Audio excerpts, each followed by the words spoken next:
ನಮಸ್ಕಾರ, ನನ್ನ ಹೆಸರು ಸೃಷ್ಟಿಶ್ವರ ಅಂತೇಳಿ. ನಾನು 10 ದಿನಗಳ ಕಾಲ ನಡೆದಂಥ ಸೈನ್ಸ್ ಕ್ಯಾಂಪ್ನಲ್ಲಿ ತುಂಬ ಚೆನ್ನಾಗಿ ಪಾರ್ಟಿಸಿಪೇಟ್ ಮಾಡಿದ್ದೀನಿ. ತುಂಬ ಎಂಜಾಯ್ ಮಾಡಿದ್ದೀನಿ. ಹಲವಾರು ಟೀಚರ್ಸ್ಗಳನ್ನು ಮೀಟ್ ಮಾಡಿದ್ದೀನಿ. ಅವ್ರುಗಳಿಂದ ಅವರು ಒಂದು ಕಲಿತಂಥ ವಿದ್ಯೆಯನ್ನು ನನಗೂ ಕೂಡ ಅವ್ರು ಕಲಿಸ್ಕೊಟ್ಟಿದ್ದಾರೆ. ಹಾಗೆ ಇಸ್ರೋದಿಂದ ಕೂಡ ಸೈಂಟಿಸ್ಟ್ಗಳು ಬಂದಿದ್ದರು. ನಾವು ಎಷ್ಟು ಸಲ ಸೋತ್ರೂ ಕೂಡ ನಮ್ಮ ಒಂದು ಗುರಿಯನ್ನು ಬಿಡಬಾರ್ದು, ಅದನ್ನ ಮುಟ್ಟೋವರೆಗೂ ಕೂಡ ನಾವು ಪ್ರಯತ್ನ ಮಾಡ್ತಾ ಇರಬೇಕು. ಆ ರೀತಿ ಕೂಡ ಮೋಟಿವೇಶ್ನಲ್ ಕ್ಲಾಸನ್ನು ತೊಗೊಂಡ್ರು.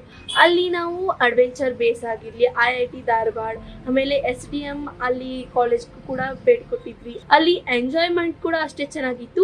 ಎಂಜಾಯ್ ಮಾಡ್ತಾ ಯಾವ ರೀತಿ ಸೈನ್ಸ್ ಅನ್ನ ನಾವು ಕಲಿಯೋದು, ಹಾಗೆ ನಾವು ಫ್ರೆಂಡ್ಸ್ ಕೂಡಿ ಟೀಮ್ ವರ್ಕ್ ಯಾವ ರೀತಿ ಮಾಡೋದು, ಯಾವ ರೀತಿ ಅಂತ ಪುಸ್ತಕಗಳನ್ನ ಓದಬೇಕು, ನಾವು ಯಾವ ರೀತಿ ಸಮಾಜದಲ್ಲಿ ನಾವು ಬೆಳಿಬೇಕು, ಅದ್ರ ಬಗ್ಗೆ ಕೂಡ ತುಂಬಾ ಚೆನ್ನಾಗಿ ಹೇಳ್ಕೊಟ್ರು.